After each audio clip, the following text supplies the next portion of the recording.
Petit message d'introduction pour cette vidéo pour vous dire que je suis désolé, j'ai enregistré au moins 30 ou 40 minutes avec le casque posé à côté et en fait c'était le micro de mon casque qui prenait le son. Je vais pas refaire cette vidéo, c'est pas une vidéo sur laquelle je compte pour faire beaucoup de vues, c'est juste une vidéo un petit peu où je vous montre comment ça fonctionne. Donc je vous prie de pardonner pendant sûrement les 30 ou 40 premières minutes, faudra bien tourner le son parce que j'ai essayé en post-prod de l'augmenter mais ça fait une qualité trop mauvaise. Désolé pour ce petit incident. Salut à tous et j'espère que vous allez bien et aujourd'hui on va voir Redshift Render. C'est la troisième vidéo sur les bases des moteurs de rendu. Donc c'est des vidéos que je fais pour donner suite à des cours que je vais bientôt donner en école. Donc, ça va être des cours sur les bases de ces 4D. Et je ne vais pas pouvoir montrer Redshift ou Octane et en 2018, en novembre 2018, les moteurs de rendu GPU sont devenus indispensables. Voilà, je vais entamer ma sixième année de 3Diste. Et je me suis rendu compte que entre le moment où j'ai commencé et aujourd'hui, il y avait eu énormément d'évolutions. Donc je tiens à préciser que si vous regardez cette vidéo dans 2 ans, il y aura peut-être des points qui seront obsolètes. Et je tiens à préciser que cette vidéo a plus de pertinence que des vidéos qui peuvent être vieilles il y a 2 ans. Voilà, ça paraît tout simplement logique, une évolution qui est fulgurante dans les moteurs de rendu. Donc je tenais juste à préciser que la temporalité de cette vidéo est très importante. Et je tiens aussi à vous dire que j'ai dit dans ma première vidéo que le moteur de rendu standard de Cinema 4D ne valait pas le coup, en tout cas face à un Octane Render et un Redshift Render pour certains types de rendu. Donc je le reprécise dans cette vidéo, les moteurs de rendu GPU, c'est la vie. Voilà, ça permet de rendre jusqu'à 50 fois plus rapidement qu'avec le CPU. Donc voilà, donc on va pouvoir commencer. J'ai déjà fait une petite vidéo voilà, en anglais qui s'appelle Discover Redshift Render for Cinema 4D. Et il y a d'autres tutos sur la chaîne qui sont vraiment pas mal. Celui-là, Animated Shader with Vertex Maps and Fields. N'hésitez pas à aller jeter un coup d'œil. Pareil, Particle and Motion Design, c'est en français et c'est fait avec Redshift Render et Xparticle. N'hésitez pas à jeter un coup d'œil sur toutes les vidéos de la chaîne. Ici, je vais vraiment faire une vidéo sur comment est-ce qu'on peut utiliser Redshift. Donc Redshift comme Octane, il a un petit onglet et on va retrouver ce qu'on peut appeler le Live Viewer, donc le Redshift Render View. Il y a pas mal de similitudes entre les deux. Voilà, donc je vais changer un petit peu mon interface voilà, pour qu'on puisse voir le tout. Et je vais vous expliquer du coup comment faire un rendu avec Redshift. Donc, je prends une sphère, très simplement, je prends un plane et je vais déplacer ce plane voilà, en dessous de ma sphère et je vais désactiver la grille pour le moment. Donc dans Redshift, il y a plus de petits paramétrages à faire que sous Octane. Il faut partir de zéro. Mais vous verrez, c'est tout aussi simple. Donc là, ce que je vais vous montrer, c'est vraiment des réglages qu'on peut qualifier à faire tout le temps. Voilà. Donc, Redshift. Quand je clique sur Redshift, j'ai cet onglet qui apparaît. Et on va s'intéresser aux quelques paramètres qu'il convient de toujours modifier. Alors on peut aussi sauvegarder un fichier new dans ses préférences pour qu'à chaque fois on ait le même fichier C4D qui s'ouvre. Ça peut être pas mal. Donc ici on va avoir le nombre de samples. Donc on a un nombre de samples minimum et un nombre de samples maximum. Il faut les augmenter. Alors Redshift il rend de deux manières, soit en progressif, soit en unified sampling. Pour le rendu final, on utilisera toujours le Unified Sampling. C'est un render avec des buckets, c'est les petits carrés qui calculent des bouts d'image. Et il convient de toujours augmenter ce chiffre. Donc de base, les paramètres du Unified Sampling sont trop bas. Donc il faut les augmenter. Ensuite, dans AOV, on peut ajouter ces multipasses. Donc c'est ici qu'on va venir faire glisser son enveloppe d'occlusion, sa depth, sa global illumination, ses émissions, etc., etc. Une fois que ce sera set, je pourrai les visualiser en haut. Optimisation, tout de base est pas trop mal et bien réglé. Et là, on va avoir GI, donc illumination globale. Si là je clique tout simplement sur rendu, ça va pas être très très beau, tout simplement parce que je n'ai pas d'illumination globale sur ma scène. C'est vraiment un truc qu'on peut qualifier d'ignoble, et donc je ne pourrais pas bénéficier de tout ce qui va être éclairage avec des émissives ou avec un ciel. Donc généralement on commence avec la brute force et l'irradiance point cloud. C'est un peu les deux à mettre de base parce que c'est le combo on va dire parfait entre rapidité et qualité. Si on veut plus de qualité, on peut passer en Irradiance Cache et Irradiance Point Cloud, augmenter le nombre de GI Bounce et tout ça, mais là on va rester en brute force.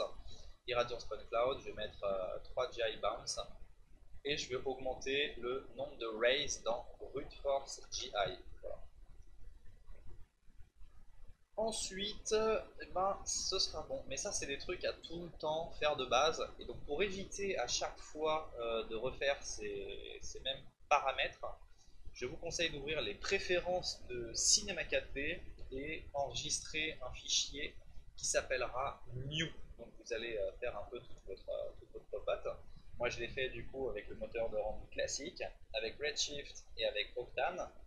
Et ensuite, dans mes préférences de Cinema 4D, je suis venu ajouter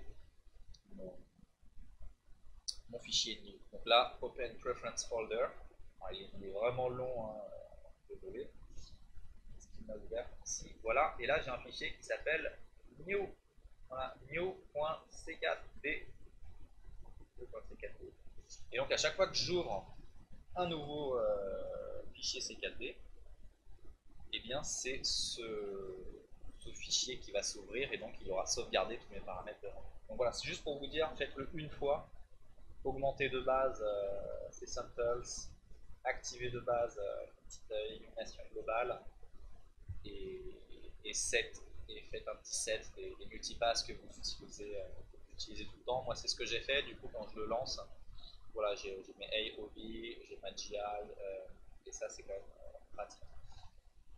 Maintenant, du coup, on va pas voir de différence, mais quand on va faire appel à Light, donc Redshift Dome Light, et ajouter un petit ciel HDR, donc tout ça, c'est des principes que j'ai montrés dans mes vidéos précédentes, je vous invite à les regarder. On va pouvoir éclairer la scène, voilà, avec des ciels, tout simplement. Donc là, je vais prendre par exemple Commercial Location, Church Entrance. Donc là, comme on peut le voir, Redshift il est quand même un peu moins réactif qu'Octane, mais il a plein de qualités qu'Octane n'a pas, et il a plein de défauts aussi, hein, tout simplement. Et là, je vais décocher Enable Background tout simplement pour me concentrer sur mon rendu, et cette sphère, je vais la rendre un peu plus lisse tout simplement parce que je pense que ce sera mieux pour visualiser de quoi il s'agit. Hop, hop, hop, hop, voilà, comme ça on a quelque chose d'un peu plus cool. Donc voilà comment est-ce qu'on fait un rendu sous Redshift. Alors c'est vrai que d'un certain côté, il y a aussi un peu moins de choses à voir que dans Octane. Bref, maintenant attardons-nous sur le Live Viewer. Donc ici on a le render, donc ça va nous lancer un rendu. Ici on a le Start Stop IPR. Donc, IPR c'est la petite vision en temps réel, c'est ce qui fait que là, si je déplace un objet, bah, il va prendre en compte le fait que ça déplace l'objet. Ici, c'est Restart ou Refresh IPR, donc des fois on fait des modifications qui ne vont pas être prises en compte par le logiciel, on fait soit un petit refresh ou on les render. Ici, je vais pouvoir visualiser l'occlusion ambiante, ma depth, mon emission, mon object ID. Évidemment, je n'ai pas set tout ça encore, j'ai que set ambient occlusion. Du coup, je peux pas visualiser les autres. Ici, c'est pour voir les différents canaux de couleurs, hein, donc je peux voir RGB, Red, Green, Blue, Alpha. Ici, c'est pour voir l'output avant le denoising. Donc, on a aussi un denoiser dans Redshift. Il y a le Altus, donc, qui est payant, ou le Optics. En gros, Altus c'est mieux, mais c'est payant et c'est un abonnement par mois. Je trouve assez cher. Mais bon, si on a une boîte de prod, ça vaut forcément le coup. Et le Optics qui est gratuit et qui est en truc Ici, on a le region, voilà, region render. Je peux sélectionner une région et il va juste me faire le rendu dans cette région. Donc, super cool si on travaille sur un matériau. Et je peux aussi juste faire Shift et Left mouse button pour le voir. Et normalement, je peux aussi le faire disparaître. Ici, il y a tout le, voilà, R. Si j'appuie sur R, ça me fait apparaître ou disparaître. Ici, j'ai les différentes vues. Ici, je peux bloquer la caméra. Et ça, c'est une touche assez importante puisque ça va me permettre de changer la méthode de calcul et du coup passer de la méthode Progressive Rendering, si j'ai un nombre de passes, à Unified Sampling. En fait, Unified Sampling, il va prendre des décisions et en fonction des zones, il va calculer ou pas. Donc, généralement, c'est ce mode-là qu'on utilise pour le rendu final. Ça freeze tessellation, c'est pas mal, ça permet de freezer la tessellation, donc ça permet d'éviter de faire des renvois de géométrie trop gros, par exemple.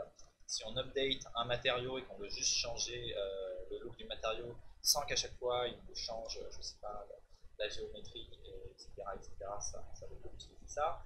Ici, je peux voir du coup le clay, les samples ou mon rendu final. Ici, je peux faire des snapshots qui vont apparaître en bas. Voilà.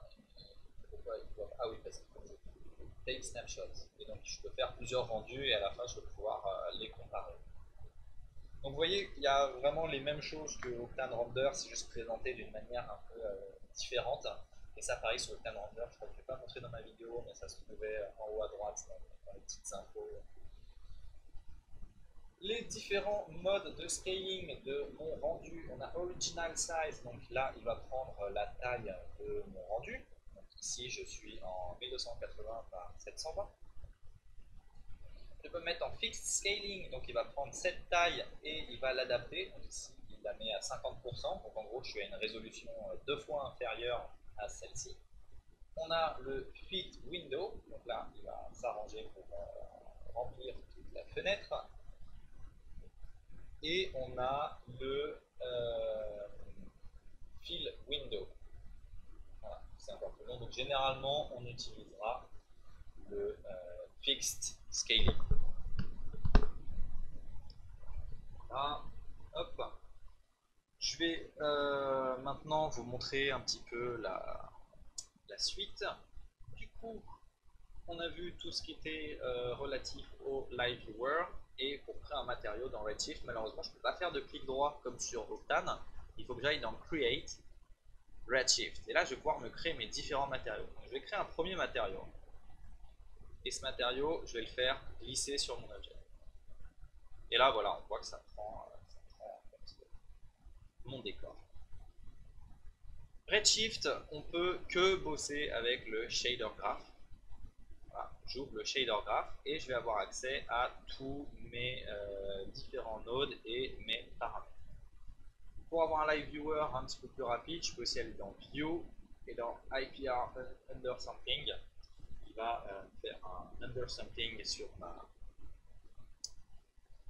ma vidéo, enfin sur mon rendu, et donc du coup le tout sera un petit peu plus réactif. Donc là, on retrouve tous nos nodes. Donc là, il y a les différents matériaux, il y a les différentes textures, les différentes utilities, donc le displacement, les airs, le Fresnel, le rounded corner, le Hypna.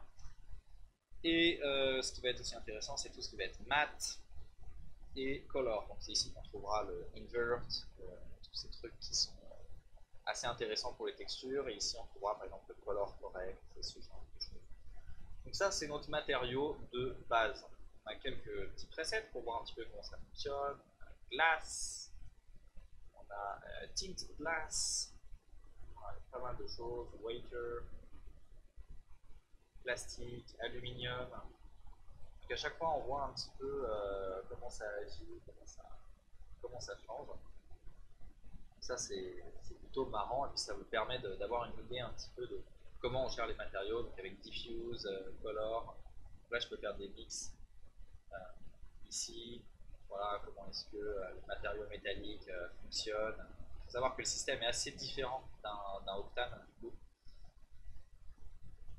Bon, ça, c'est pas trop mal. Et du coup, je vais le désactiver pour le moment de mon plan pour éviter d'avoir ces réflexions trop folles. Donc ça, c'est tous mes canaux principaux. Donc vous voyez qu'il y a diffuse, reflection, refraction, subsurface, multi-SSS pour avoir un subsurface scattering avec plusieurs niveaux, coding pour ajouter une petite épaisseur voilà, en plus sur notre matériau, et ici emission si on veut que notre matériau émette de la lumière. Voilà, tac, tac. À noter qu'il n'y a pas encore d'onglet post-processing, la post-prod comme il y a dans Octane, dans Redshift, mais c'est déjà en développement. Il y a des versions bêta de Redshift qui le proposent. Et en gros, ce que vous avez vu sur Octane, le post-FX, vous l'avez aussi sous la suite. Voilà un petit peu. Puis là, des paramètres d'optimisation et advanced, mais on n'ira pas au travers de ces matériaux. Donc, le truc fou, c'est que je peux contrôler tous ces paramètres color ou weight par des textures ou par des informations. Donc là, par exemple, je vais ajouter un overall et bump input. Je vais ajouter un nouvel input. Tac, overall. Ah, il me l'a pas mis. Alors je vais mettre je vais faire glisser un bump. Bump map. Je fais glisser la bump map voilà, dans le bump input. Mais enfin mis. Et là, du coup, texture, je vais créer un input et je vais pouvoir charger une texture. Je vais prendre texture. Je fais glisser ma texture dans input. Et là, je vais pouvoir charger une image. Je vais dire, je vais prendre, je sais rien moi, prenons ça, allez, au hasard. Et là, du coup, il va me générer un bump par rapport à cette map. Voilà, là, je peux le visualiser. Hop, je peux vraiment zoomer afin que ce soit plus clair. Donc voilà, bump map, je peux choisir si c'est du coup une bump map, un 8 field, c'est une map noire et blanche, et la tangent space normale, c'est la normal map. Je peux choisir du coup une scale pour faire en sorte que ce soit un petit peu plus fort. Là, je vais aussi pouvoir faire un invert, si j'utilise par exemple un node invert. Alors je crois que c'est pas indiqué là-dedans. C'est vrai qu'avec Redshift et Octane, il y a des petites différences. Et voilà, si je prends un node invert, il fait vraiment froid, merci l'hiver. Hop, et que je change, ça va m'inverser le tout. Deuxième chose, je peux aussi Redshift ne poste pas par défaut en linear workflow, donc du coup généralement on peut venir faire des petites color correction. Je vais prendre un color correct input out color.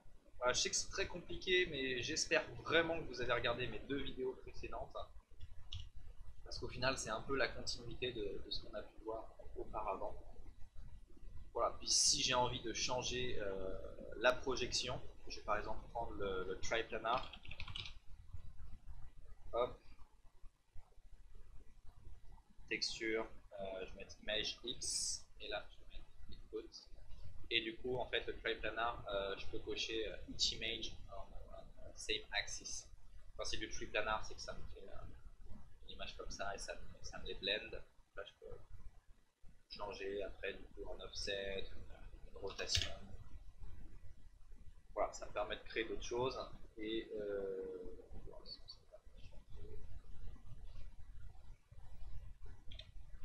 un petit peu la projection. Voilà, on joue un petit peu avec tous les différents paramètres. Si j'ai envie de m'éclater.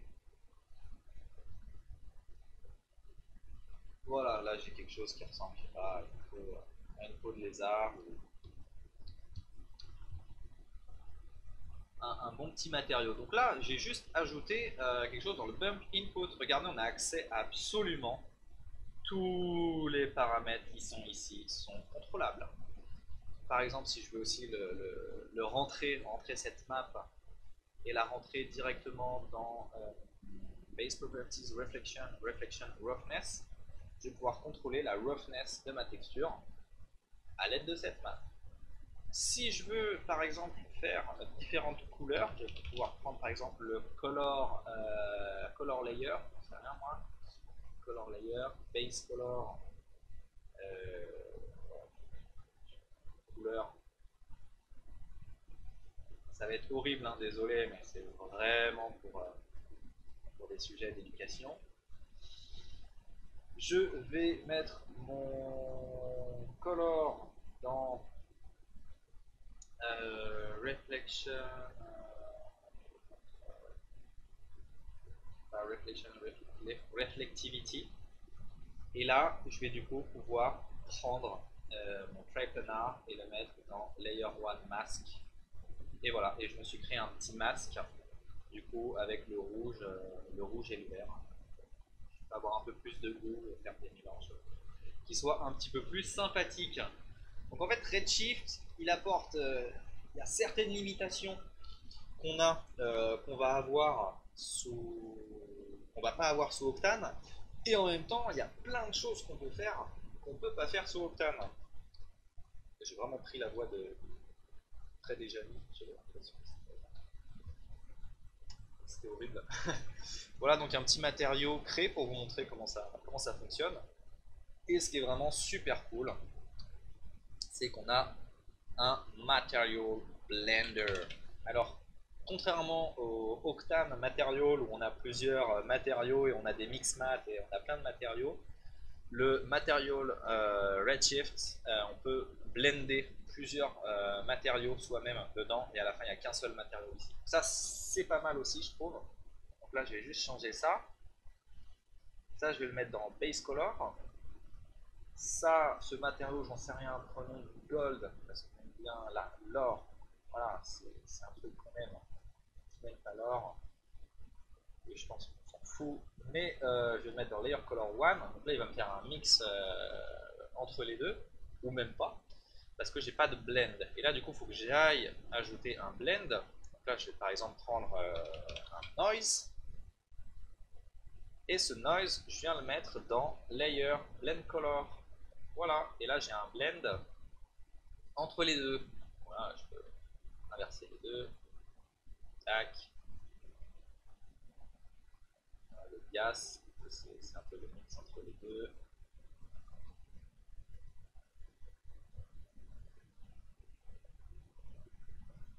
Voilà pour vous montrer un petit peu comment je peux créer des matériaux différents, et j'aurais aussi pu charger une texture.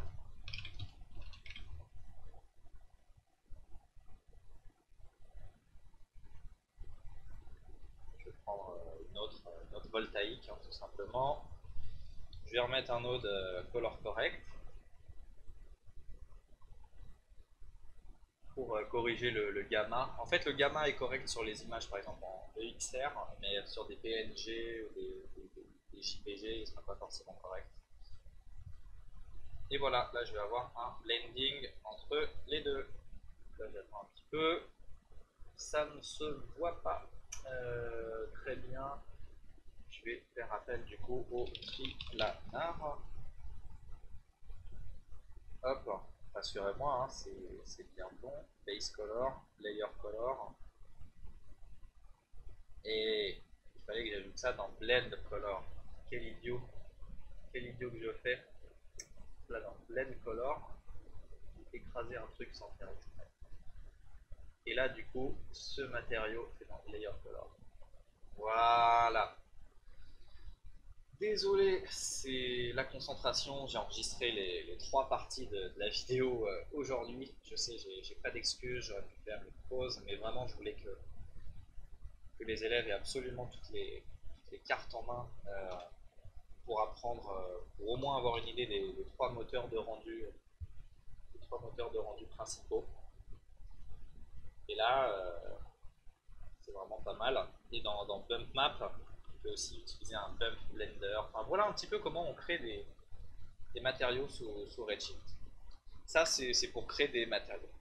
Pour créer un displacement, c'est plus compliqué que sous Octane. Je vais vous montrer comment on crée un displacement.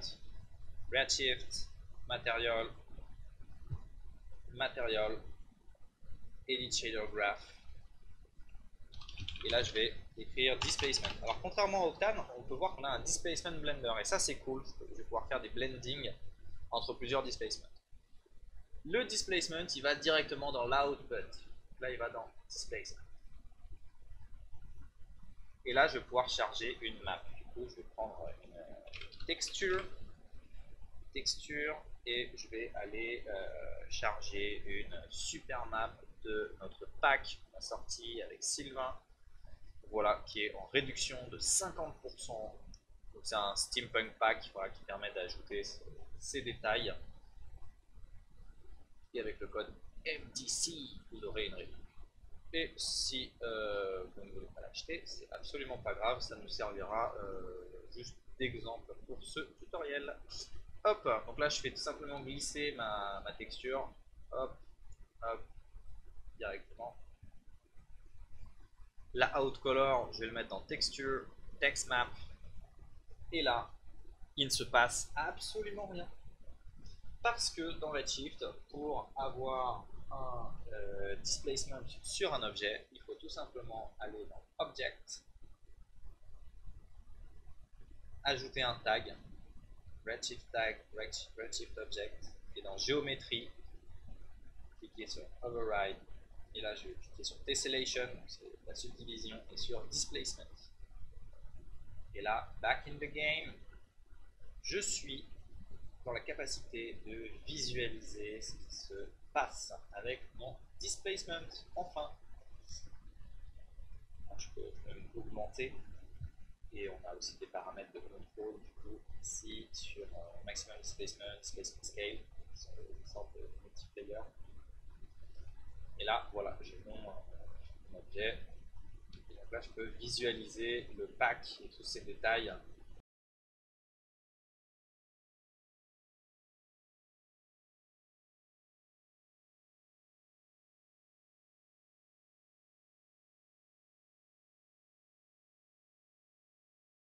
Désolé de la petite coupure et de l'intempérie, je m'étais rendu compte que j'avais commencé la vidéo avec mon casque sur le côté. Et c'est un peu naze, du coup j'essaierai d'éditer et d'augmenter le volume de la première partie. Donc du coup j'ai eu un petit coup de chaud et on revient. Donc du coup on a vu le displacement, on contrôle les paramètres avec le redshift tag, redshift object et on a enabled et on a un matériau avec son displacement, voilà, pour le visualiser. Et ensuite les paramètres vont fonctionner de pair, on va jouer en même temps avec ces paramètres de displacement ici. Et si on n'augmente pas les autres paramètres ici, donc maximum displacement, displacement scale, ça va pas fonctionner de pair avec. Voilà. Donc ici on a un petit aperçu de comment fonctionne le displacement dans Redshift tout simplement. Donc là si je fais 10 par exemple et que je fais maximum displacement et que je fais 10 aussi, voilà, j'aurai un displacement qui est plus fort. Et si je fais 100 et 100, voilà, j'ai un displacement qui est plus fort. Donc là je vais par exemple faire 25 et 25. Et j'ai mon displacement. Et donc là j'ai la tessellation qui me permet du coup de resubdiviser un petit peu tout ce qui se passe. Voilà comment on utilise le displacement. On a vu comment on crée des matériaux dans Redshift. Donc tout est contenu dans le RS Material. Il n'y a pas comme dans Octane un glossy, un normal, un spécular, etc. etc. Tout est là-dedans. Les autres choses que je peux vous montrer avec Redshift qui sont très intéressantes, c'est les lights et les volumétriques. Je vais ajouter aussi une petite caméra. Donc caméra, ça fonctionne pareil, à peu près pareil que sous Octane. J'ai ma caméra. Par contre, on n'a pas de peak focus, donc il faut régler la profondeur de champ comme ceci, par exemple. Hop, hop. Je clique sur mon onglet caméra. Redshift Render. Bokeh Enabled. Et là, je vais commencer à pouvoir visualiser la profondeur de champ. Alors, je vais la mettre juste énorme. Faudrait peut-être que j'ai d'autres objets qu'on puisse vraiment avoir un niveau de comparaison, voilà, pour visualiser l'avant l'avant après. Voilà, donc pas de depth of field et du depth of field, et puis après je peux augmenter le power.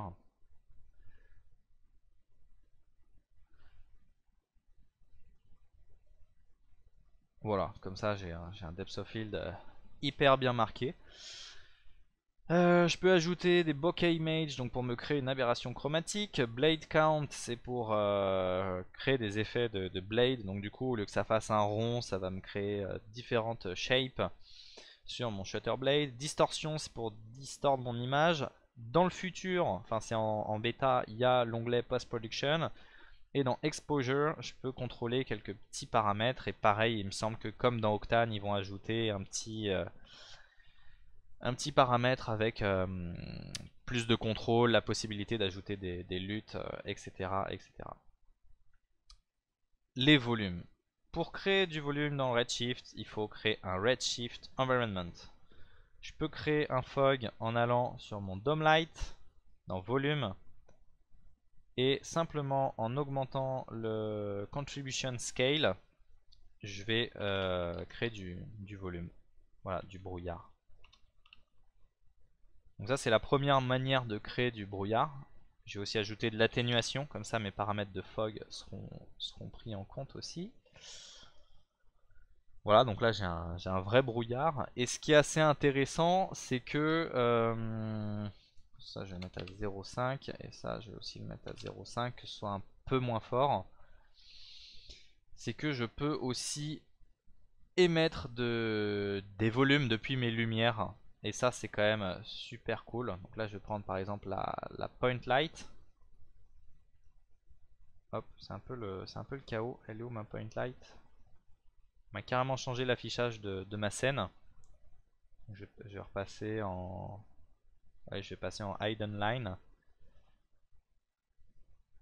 Et là du coup je peux émettre des rayons depuis cette lumière. Donc là je vais aller sur cette lumière. Et là je vais augmenter la contribution scale. Donc, que vous vous rendiez bien compte, je vais désactiver ça pour le moment. Et dans Redshift Environment, je sais pas, je vais pousser ça à 1, le scattering.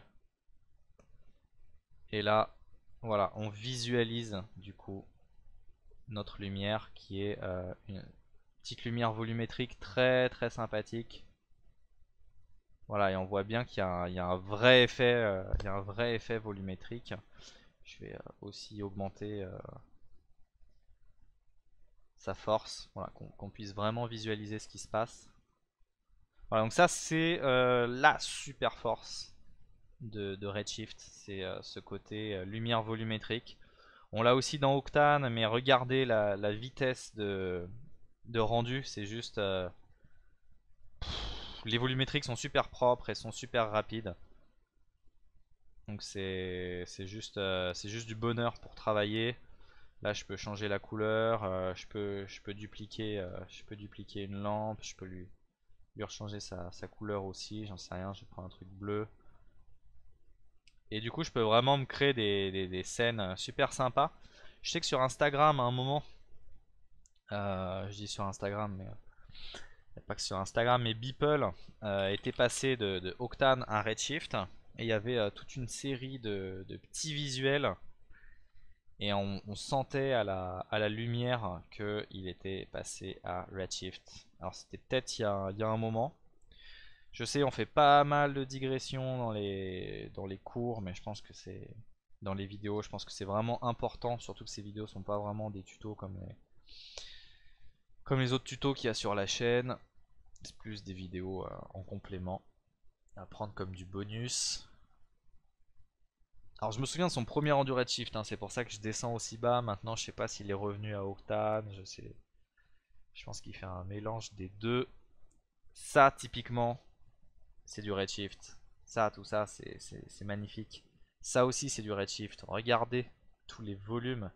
Voilà, ça c'était son premier rendu Redshift, RS1. Et toutes ces petites lumières, tout ce petit côté tout ce petit côté sympathique et atmosphérique. Ça aussi, là, tout ça. Évidemment, on peut le faire sous Octane. Mais sous Redshift, il n'y a juste pas à réfléchir. C'est juste trop beau, trop rapidement. C'est trop sympa. Bref. Ouais, tout ça pour dire que la force de Redshift, c'est surtout ses volumes. Et ces volumes, bah, évidemment, fonctionnent sur toutes les lumières. Là, par exemple, je prends une Area Light. Je vais dans volume. Et là, je vais commencer à pouvoir générer du volume. Et évidemment, j'ai un nombre de samples que je peux allouer. Et en fonction de où c'est placé, ça va pouvoir me générer des volumes différents. Voilà, donc là, on commence à voir que ça met plus de temps à calculer. Et puis elle est déjà prise dans d'autres volumes de lumière, donc c'est un peu moche. Mais ça vous donne une bonne idée. Et puis comme précisé, bah, les volumes Redshift, c'est juste light fast, quoi. C'est super beau, c'est super rapide, hyper rapidement. Donc ça, c'est les volumes avec Redshift. Qu'est-ce qui est important encore sous Redshift que j'ai déjà montré dans Octane? Bah, ça va être tout le côté trails qu'on va avoir. Par exemple, si je prends XP Trail, est-ce que je peux prendre un émetteur? Non. Du coup, X particle, XP émetteur, émetteur en objet. Donc voilà, là, ne suivez pas ce que je fais, c'est simplement pour me générer des points.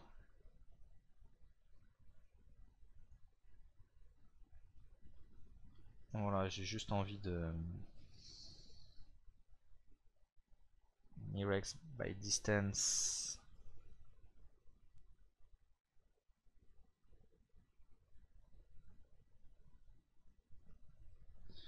Voilà, j'essaie juste de créer un petit truc un peu fun, sans que ce soit trop compliqué.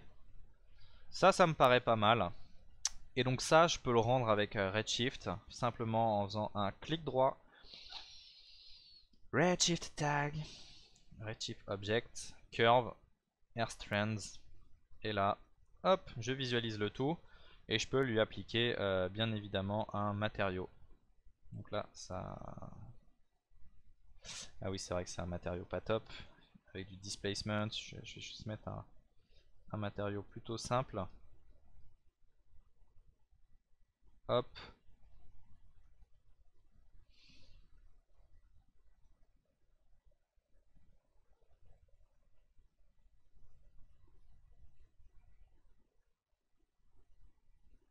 Non, c'est pas beau. Bref, trêve de niaiserie. Tout simplement pour vous montrer que je peux rendre le tout comme ça, que avec mon Redshift tag, je peux contrôler la size à certains endroits. Je peux vraiment venir créer des shapes marrantes.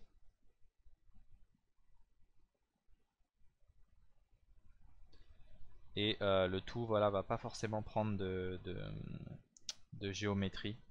Voilà, une petite étoile de Satan au premier plan, super rendu. Voilà, donc ça c'est le premier truc. Et deuxième truc qui va être aussi intéressant, c'est les particles. Je peux rendre du coup le tout en particules, et je peux choisir point, sphere intense, custom object. Donc là je vais prendre custom object, et je peux par exemple choisir, je vais prendre un forester tree. Donc c'est un arbre. Je vais lui réduire sa taille. Ok. Du coup, je vais mettre ça en custom object, emitter. Cet objet, je vais le virer de ma vue. Je vais cliquer sur play, Redshift render view. Voilà, je me suis généré une sphère d'arbre. Voilà, c'est pas mal aussi pour créer des populations du coup. Si je veux faire un scattering d'arbres. Et du coup, l'avantage des particules, c'est que c'est considéré, ça prend quasiment pas de mémoire. Donc là, plane, XP emitter, L'objet c'est mon plane. Polygon area. Emission, vas-y, 1000, on est vraiment chaud. Tac. Et donc du coup là sur chaque point, il va me foutre un arbre. Et ce qui est vraiment génial, c'est que du coup je peux vraiment changer l'arbre. Tree Library, voilà, je vais prendre celui-là, je vais le mettre en tout simplement 0.2, tac, je l'ajoute dans mes particules. Et là, il m'a fait un skater. Waouh. Il est juste trop gros cet arbre.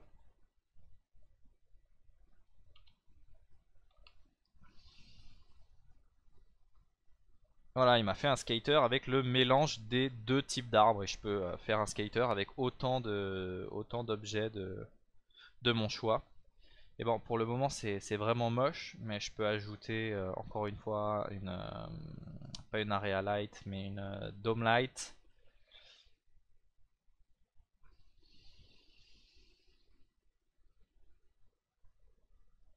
Voilà, avec un petit éclairage, c'est toujours plus sympathique. Et dernière chose qu'on avait retenue, bah, c'est le petit côté volumétrique. Voilà.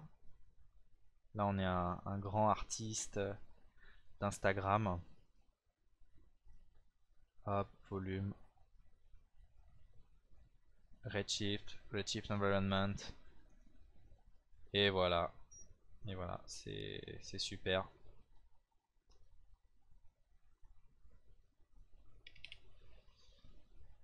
Hop. Et du coup, bah tout ça, ça va réagir super bien, super vite. Hop. Ça, c'est la grosse magie, comme je l'ai dit, de Redshift. C'est le côté kiffant. Enfin, vraiment, si vous aimez jouer avec les lumières, regardez là, il y a même. Enfin, moi, je trouve ça incroyable. Même les réflexions des. Comment ça s'appelle, hein, des. Il y a les ombres au sol et tout avec le rayon et c'est calculé en un rien de temps. Vraiment, c'est super.